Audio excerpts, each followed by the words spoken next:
త్వరలో అమెరికాకు KCR, US consulate కు మాజీ సీఎం వీసా ప్రక్రియ కోసం హాజరు. మనవడి గ్రాడ్యుయేషన్ కార్యక్రమానికి వెళ్లేందుకు మాజీ సీఎం కేసీఆర్ త్వరలోనే అమెరికా వెళ్లనున్నారు. అందులో భాగంగా శుక్రవారం నానక్రామ్గూడలోని అమెరికన్ కాన్సులేట్ కు వీసా ప్రక్రియ నిమిత్తం హాజరయ్యారు. తన గ్రాడ్యుయేషన్ కార్యక్రమానికి హాజరు కావాలని మనవడు కోరడంతో కేసీఆర్ అక్కడికి వెళ్లాలనే నిర్ణయం తీసుకున్నట్లు తెలిసింది.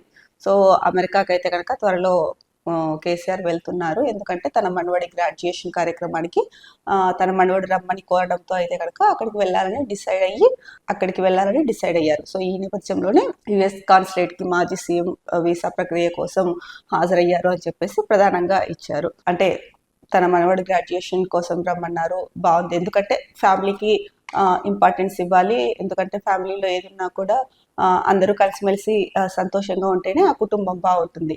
సో వాళ్ళ మనవడి గ్రాడ్యుయేషన్ కార్యక్రమం అది కూడా తను వాళ్ళ తాతయ్య రావాలని కోరడంతో కేసీఆర్ అయితే కనుక అక్కడ వెళ్ళడానికి అయితే కనుక వీసా ఏర్పాట్లు ఇవన్నీ చూసుకుంటున్నారు. ఇదంతా బాగుంది, ఎందుకంటే ఆ కుటుంబానికి ప్రాధాన్యత ఇవ్వాలి ఆ మాత్రం.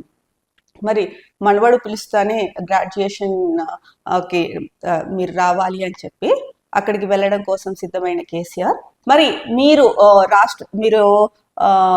10 ఏళ్ళు అధికారంలో ఉన్నారు, తర్వాత ఇప్పుడు ప్రతిపక్షంలో ఉన్నారు. మీరు రాష్ట్ర ప్రజలందరూ కూడా నా కుటుంబం అనే ఆ మాట మాట్లాడే అర్హత మీకు ఉందా అని అనుకుంటున్నారా మీరు? మరి ప్రజలు కష్టాల్లో ఉంటే మాత్రం నేను గుర్తొచ్చాను రారా అంటున్నారు ఇప్పుడు అనేసి మీరే చెప్పారు. మరి వెళ్ళలేదు కదా. మరి అలాంటప్పుడు రాష్ట్ర ప్రజలందరూ కూడా నా కుటుంబం అనే మాట మీరు అనొచ్చా?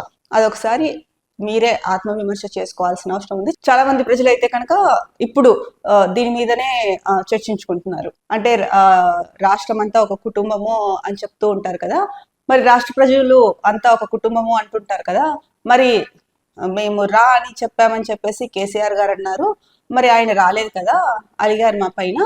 మరి మమ్మల్ని కుటుంబ సభ్యులుగా ట్రీట్ చేస్తున్నారా?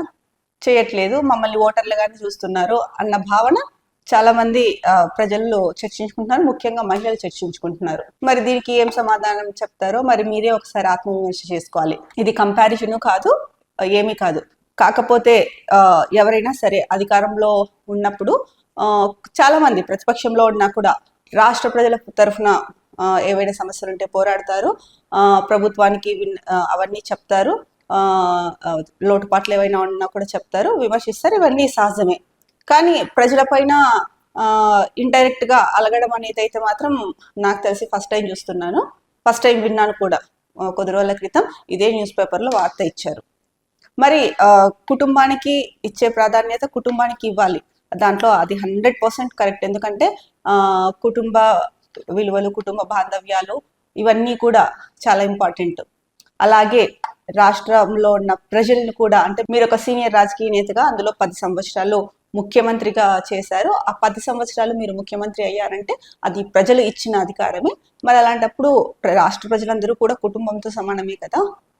మరి వాళ్ళకి చేయాల్సింది కూడా వాళ్ళకి చేయాలి కదా. సో అందుకోసమే ఇక్కడ ఈ పాయింట్ తీసుకురావడం జరిగింది. అంతేకాని ఇది ఏదో కంపారిజన్ చేయడం కోసమో, కుటుంబాన్ని లేదా రాష్ట్ర ప్రజల్ని కంపారిజన్ చేయడం కోసమో ఇలాంటిది కాదు. రాష్ట్ర ప్రజలు కూడా ఒక కుటుంబంతో సమానం అంటుంటారు. కాబట్టి మరి రాష్ట్ర ప్రజలు సమస్యల్లో ఉంటే నన్ను ఇప్పుడు రారా అంటున్నారని చెప్పేసి మీరే కేసీఆర్ గారే అన్నారు. కాబట్టి ఈ టాపిక్ మాట్లాడడం జరుగుతుంది.